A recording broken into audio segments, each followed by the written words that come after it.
वस्सलातु वस्सलामु अला सय्यिदिल अंबियाइ वल मुरसलीन व अला आलिहि व अस्हाबिहि अजमईन अम्मा बाद फ़अऊज़ु बिल्लाहि मिनश शैतानिर रजीम बिस्मिल्लाहिर रहमानिर रहीम या अय्युहल्लज़ीना आमनुत्तक़ुल्लाह वल तंजुर नफ्सुम मा क़द्दमत लिग़द सदक़ल्लाहुल अलियुल अज़ीम व सदक़ रसूलुहुन नबियुल अमीनुल मुख्तारुल करीमुर रऊफ़ुर रहीम।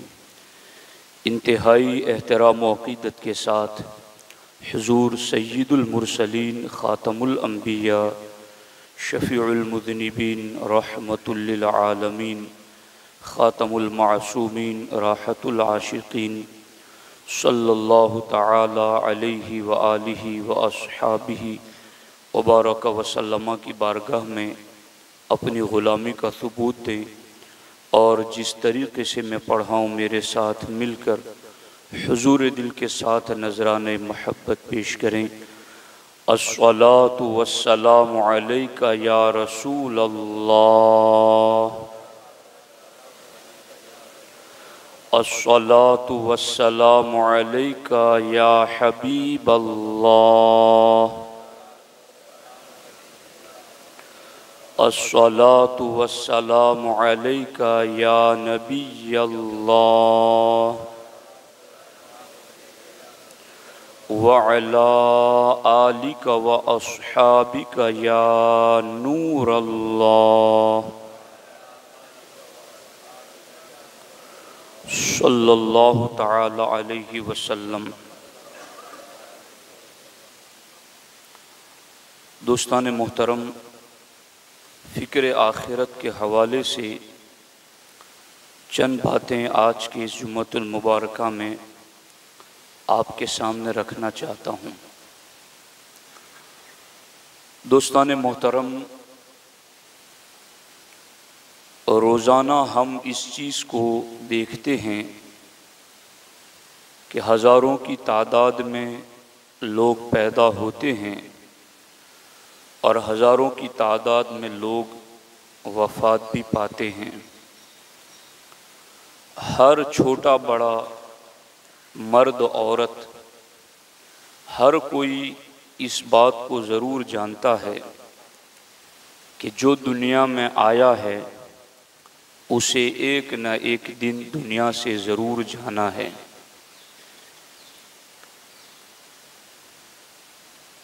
माँ के पेट के मुकाबिल में दुनिया जितनी वसी लंबी चौड़ी है, दुनिया के मुकाबले में आखिरत इतनी ही वसी और लंबी चौड़ी है। दोस्तान मोहतरम, दुनिया की ज़िंदगी के सिलसिले में अल्लाह जल्ल मजदुहुल करीम कुरान मजीद में इरशाद फरमाता है, व यौम यहशुरुहुम कअल्लम यल्बसु इल्ला साअतम मिनन नहार। अल्लाह जल्ल मजदुहुल करीम इरशाद फरमाता है कि जब हम उन्हें कब्रों से उठाएंगे, कअल्लम यल्बसु इल्ला साअतम मिनन नहार, तो उन्हें ऐसा लगेगा जैसे वो दिन का कुछ हिस्सा गुजार कर खड़े हो गए। यानी दुनिया की ज़िंदगी आखिरत के मुकाबले में अल्लाह जल्ल मजदुहुल करीम फरमाता है कि दिन के एक हिस्से के तरह है, जिसको हम 60, 70, 80, 90 साल समझते हैं। आखिरत के मुकाबले में साअतम मिनन नहार दिन की चंद घड़ियों की तरह है। एक दिन की चंद घड़ियों की तरह हमारी पूरी ज़िंदगी और पूरी लाइफ है। अब हम जब इस चीज़ को कुरान पाक की रोशनी में समझते हैं कि हज़ारों आते हैं और जाते हैं और हमने भी एक दिन जाना है, और ये दुनिया की ज़िंदगी आखिरत के मुकाबले में इतनी छोटी है, तो जिस आखिरत का तसव्वुर हमें कुरान और हदीस में ये दिया गया है कि खालिदीन फीहा अबदा, कि आखिरत में मौत को भी मौत आ जाएगी, मौत को भी मेंढे की शक्ल में आराफ पर लाकर ज़बह कर दिया जाएगा और फिर हमेशा हमेश की जिंदगी, मौत ही को ज़बह कर दिया गया। अब हम एक मुसलमान हैं, हम मोमिन हैं, हम कुरान को मानने वाले हैं, हमारा ईमान है आखिरत पर। तो जब दुनिया के मुकाबले में आखिरत दायमी और हमेशगी की है और कुरान कहता है व इन्न दारल आखिरत लहियल हयवान, कि जिंदगी गुजारने के काबिल अगर कोई घर है तो वो आखिरत ही है। और कुरान मजीद में दूसरी जगह फरमाया व इन्नल आखिरत हिय दारुल करार, कि आखिरत ही हकीकत में करार की जगह है, वहीं पर ठहरना है, वरना यहां तो ठहराव ही कहां है। आखिरत ही में हकीकी ठहराव है, जिंदगी गुजारने का लुत्फ वो आखिरत ही में है मोमिन के लिए। तो अब गौर फरमाएं यहां पर कि जब ये सारी बातें तय हैं, यकीनी हैं, तो हमें फिर उसके लिए तैयारी भी कितनी ज़्यादा करनी चाहिए। और अल्लाह जल्ला मजदुहुल करीम ने इसीलिए हमें इरशाद फरमाया कि ए ईमान वालो अल्लाह से डरो, वल तंजुर नफ्सुम मा कद्दमत लिगद, और हर एक जान ये फिक्र करे कि उसने कल के लिए क्या आगे भेजा है, कल के लिए उसने आगे क्या भेजा है। अब गौर फरमाएं, यहां पर एक सहाबी बारगाह रिसालत में हाजिर हुए तो उन्होंने कहा ए अल्लाह के रसूल सल्लल्लाहु अलैहि वसल्लम, मैं मौत को नापसंद करता हूं, मरने को जी नहीं चाहता। तो ए अल्लाह के रसूल सल्लल्लाहु अलैहि वसल्लम ऐसा क्यों है और इसका इलाज क्या है? तो हमारे आका अलैहिस्सलातु वस्सलाम ने इरशाद फरमाया कि तुम्हारे पास कुछ है? कहा हाँ मेरे पास मालो दौलत है। तो अल्लाह के रसूल सल्लल्लाहु अलैहि वसल्लम ने इरशाद फरमाया उसी के साथ तुम्हारा जी लगा हुआ है, उसको आगे भेजना शुरू करो, तो जिसका जहां कुछ होता है वहां उसका जी लग जाता है। तो जो आखिरत कुरान की रोशनी में लहियल हयवान है, जो आखिरत कुरान की रोशनी में वही दारुल करार है, उस आखिरत की तरफ हमें भेजने का हुक्म दिया गया। और कुरान कहता है मा इंदकुम यनफुदु व मा इंदल्लाहि बाक, कि जो तुम्हारे पास है वो खर्च हो जाएगा, माल हो, सांसें हो, जिंदगी की कदर हो, वकार हो, मनसब हो, जो तुम्हारे पास है वो खर्च हो जाएगा। वमा इंदल्लाहि बाक, और जो तुम अल्लाह की बारगाह में भेज दोगे वो बाकी रहने वाला है। तो वो दारुल करार में बाकी रहने वाली चीजें हमें आगे भेजनी हैं। और इस सिलसिले में आखिरत की फिक्र जो बनती है ना, वो कैसे बनती है? बंदे के जहन पर आखिरत मुसल्लत रहे, उसे हर घड़ी ये याद रहे कि मैं मोमिन हूं और मरने के बाद एक हकीकी जिंदगी है, जन्नत व जहन्नम का तसव्वुर है, हिसाब किताब का तसव्वुर है। तो ये आखिरत का जहन बंदे का कब बना रहेगा और वो क्या करे कि जिसकी वजह से आखिरत उसके दिलो दिमाग पर तारी रहे?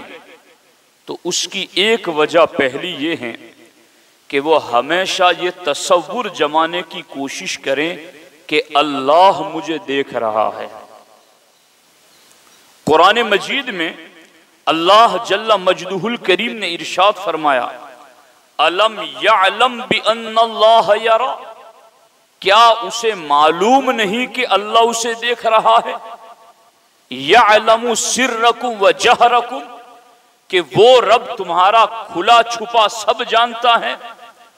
वो रब तुम्हारे दिलों के राज को जानता है। दीवार, डर, ये चीजें अल्लाह की बारगाह में से तुम्हें छुपा नहीं सकती हैं। अल्लाह रब्बुल इज्जत सब कुछ देख रहा है। अगर ये तसव्वुर मोमिन के जहन में हमेशा रहे तो उसके लिए आखिरत की तैयारी करना आसान हो जाए, क्योंकि जब उसको मालिकुल मुल्क माना है, उसी को हम सजदा करते हैं और उसी की बनाई हुई जन्नत में जाने की हम उम्मीद रखते हैं, तो फिर जब वो रब हमें देख रहा हो, ये तसव्वुर जहन में हो, तो ये तसव्वुर मोमिन को नेकियों की तरफ माइल करता है और गुनाह से रोक देता है। तो फिक्र आखिरत के लिए एक ये तसव्वुर जहन में बार बार दोहराना जरूरी है। अगर कोई किसी कंपनी में या किसी दुकान पर काम करे, मजदूरी करे, उस वक्त अगर उसको यकीन है कि मेरा मालिक और सेठ मुझे देख रहा है, तो क्या वो खयानत करता है? क्या खयानत की तरफ उसका ध्यान जाता है? बल्कि आज तो जहां कैमरे नहीं भी लगे होते वहां भी ये लिख दिया जाता है कि तुम कैमरे की निगाह में हो। और ये कैमरे की निगाह लोगों को इसीलिए याद दिलाई जा रही है कि तुम्हें यहां कोई जुर्म नहीं करना है, तुम्हें यहां कोई गलत काम नहीं करना है। और जिसे ये पता चल जाता है कि यहां कैमरे लगे हुए हैं, फिर वो चाल चलन में ठीक रहता है कि कहीं मेरी बात कैद ना हो जाए, मुझे कोई देख न ले। लोगों को कैमरे के देखने ने तो उस जगह पर सुधार दिया कि अब यहाँ गलत हरकत नहीं करनी है। क्या ख्याल है अल्लाह के समीओ बसीर होने के बारे में? अलम यअलम बि अन्नल्लाह यरा, क्या इसे मालूम नहीं कि अल्लाह देख रहा है? सिर्रकुम व जहरकुम, तुम्हारे सिर यानी पोशीदा को भी, जहर तुम्हारे खुले को भी। अलीमुम बिदाति सुदूर, वो तुम्हारे दिलों के भेद को भी जानता है। तो अगर इस तसव्वुर को मोमिन अपने आप में मजबूत कर लें, तो जिस तरीके से दुकान पर, कंपनी में काम करने वाले को मालिक के देखने का तसव्वुर उसको बुराई से रोक देता है, अगर मोमिन अपने ईमान के तकाजे पर अमल करते हुए ये अकीदा रासिख कर ले कि हर हाल में मेरा रब मुझे देख रहा है, तो ये तसव्वुर ही उसको गुनाह से बचा लेगा और वो नेकी की तरफ भी माइल हो जाएगा। तो एक तो फिक्र आखिरत के लिए ये तसव्वुर जरूरी है, और दूसरी चीज फिक्र आखिरत के लिए कौन सी जरूरी है? दूसरी चीज फिक्र आखिरत के लिए ये जरूरी है कि बंदा मौत को कसरत से याद करे, मौत को कसरत से याद करे। जनाजों में हाजिरी दे, गुस्ल में हाजिरी दे, किसी को तख्ते पर लेटाकर जब गुस्ल दिया जा रहा हो, तो अब उस बंदे पर आप उस वक्त, मैं तो जनाजों में हाजिरी देता हूं, तदफीन में भी हाजिरी देता हूं। अभी चंद दिनों पहले मैं एक जनाजे में हाजिरी देने के लिए गया और फिर तदफीन में भी शरीक हुआ। तो जब वो तख्ते रखे जा रहे थे तो मैं वही सोच रहा था कि अब क्या हुआ, खलास दारुल अमल खत्म। अब लाख चाहे बंदा कि मैं ये कर लूं, तू कर लूं, बल्कि वो कहेगा वहां पर, कुरान ने कहा है कि उस वक्त वो कहेगा कि मुझे एक मर्तबा मोहलत दे दी जाए, रब्बिरजिऊनी लअल्ली अअमलु सालिहन फीमा तरक्तु, ए अल्लाह मुझे एक मर्तबा वापस भेज दे। क्या करेंगे? लअल्ली अअमलु सालिहा, मैं नेक अमल करूंगा। अल्लाहु अकबर। लअसद्दक़न्ना, मैं खूब सदका व खैरात करूंगा। लनकूनन्ना मिनस्सालिहीन, मैं जरूर भी जरूर नेक लोगों में से हो जाऊंगा। ये कुरान की आयतों का सीधा तर्जुमा है, कोई किस्सा कहानी नहीं। लेकिन उस वक्त जब ये कहेगा मुझे मोहलत मिल जाए, मैं खूब नेकी करूंगा, खैरात करूंगा, मैं अपनी इज्जत, अपना मनसब, अपना माल, अपनी औलाद, जो कुछ छोड़, फीमा तरक्तु, जो कुछ मैंने छोड़ा है सबसे मैं नेकी ही नेकी करूंगा। वहां हुक्म होगा कल्ला, हरगिज नहीं, अब खत्म। तो मुझे बहुत ज्यादा, मैं इस पर गौर व फिक्र करता रहता हूं कि अब कल हमें भी तो ऐसे ही लिटा दिया जाएगा और हमें भी तख्तों के नीचे रख दिया जाएगा। लाख मेरे और आपके साथ लोग जीते जी चलने वाले हो, मगर उस मंजिल में तो अकेले ही हैं। और यूं भी दुनिया में किसी इंसान के जिस्म पर कोई चीज तारी होती है तो लाख उसके मोहब्बत करने वाले इर्द गिर्द हो, क्या उसको जो तकलीफ हो रही है वो तकलीफ कोई आधी ले लेता है कि थोड़ी तुम बांट लो, थोड़ी तुम बांट लो, मेरे दोस्त हो, मेरे प्यारे हो। समझा करो यही मामला कब्र और आखिरत का है। याद करो मौत को, इससे आखिरत की फिक्र तैयार होती है। हाँ, और अल्लाह के रसूल अलैहि सलाम ने इरशाद फरमाया, अक्सिरू ज़िक्रा हाज़िमिल लज़्ज़ातिल मौत, लज्जतों को तोड़ने वाली मौत को कसरत से याद किया करो। और मायशा सिद्दीका फरमाती हैं, जो सच्चे दिल से दिन में 20 मरतबा मौत को याद करेगा, आखिरी वक्त बिस्तर पर भी मरेगा तो रब उसे शहादत का दर्जा अता फरमाएगा। चूंकि 20 मरतबा जब वो दिन में याद करेगा तो ये मौत के झटके उसे बुराई से रोक लेंगे, ये सकरात की याद उसे बुराई से रोक लेगी, ये नज़ा की याद उसको गुनाह से बचा लेगी। तो आखिरत की तैयारी के लिए मौत को कसरत से याद करना ये भी एक सबब है जिसकी वजह से आखिरत की फिक्र तैयार होती है। मेरा यहाँ तो बहुत कुछ आबाद है, मगर वहां भी तो आबाद होना चाहिए। और कितना आसान अल्लाह ने रखा, एक बार सुबहान अल्लाह कहो, जन्नत में एक दरख्त लग जाए। कितना आसान अल्लाह ने कर दिया, कितना आसान। एक एक कदम मस्जिद की तरफ चले तो एक एक नेकी भी मिले, एक एक दर्जा भी जन्नत में बुलंद हो जाए। आखिरत को आबाद करना अल्लाह ने कोई ऐसा कठिन नहीं रखा कि तुम 50 किलो वजन उठा सकते हो और तुम्हें 100 किलो वजन उठाना है तब तुम्हारी आखिरत बनेगी। रब ने बहुत आसान कर दिया।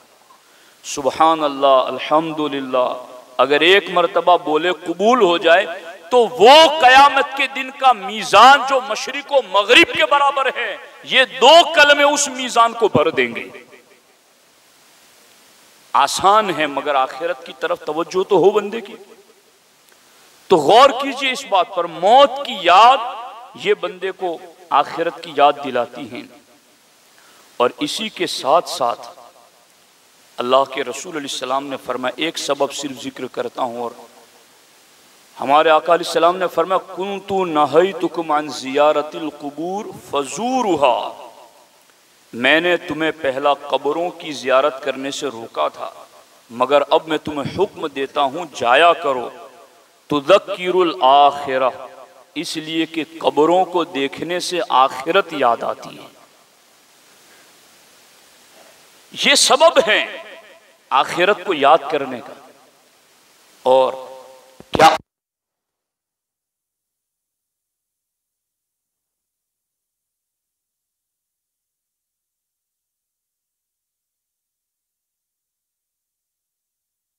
हाजिरी, मौत को याद करना, ये आखिरत की तैयारी की तरफ माइल करने वाली चीजें हैं।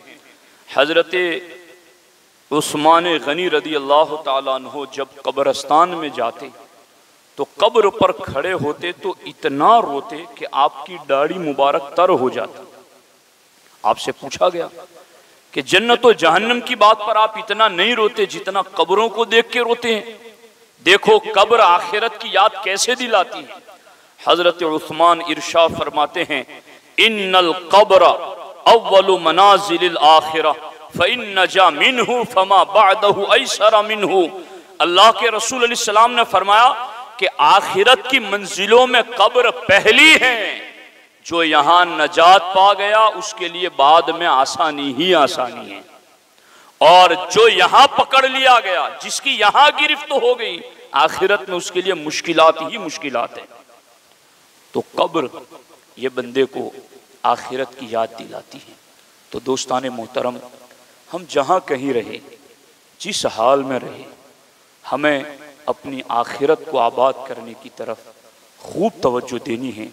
अपने ईमान और अकीदे की हिफाजत के बाद गुनाह से बचना और नेकी करते रहना, और इसके लिए ये तसव्वुर कि अल्लाह देख रहा है, मौत का तसव्वुर, कब्र का तसव्वुर, ये तसव्वुरात हमारे लिए गुनाह से बचने और नेकी के काम करने में मुआविन और मददगार साबित होते हैं। इन्हें अपने ज़हन व दिमाग में हमेशा याद रखना चाहिए। अल्लाह करीम की बारगाह में दुआ है, अल्लाह जल्ल मजदूहुल करीम मुझे आपको सबको आखिरत की तैयारी की तौफीक अता फरमाए। अस्सलामु अलैकुम व रहमतुल्लाहि व बरकातहू।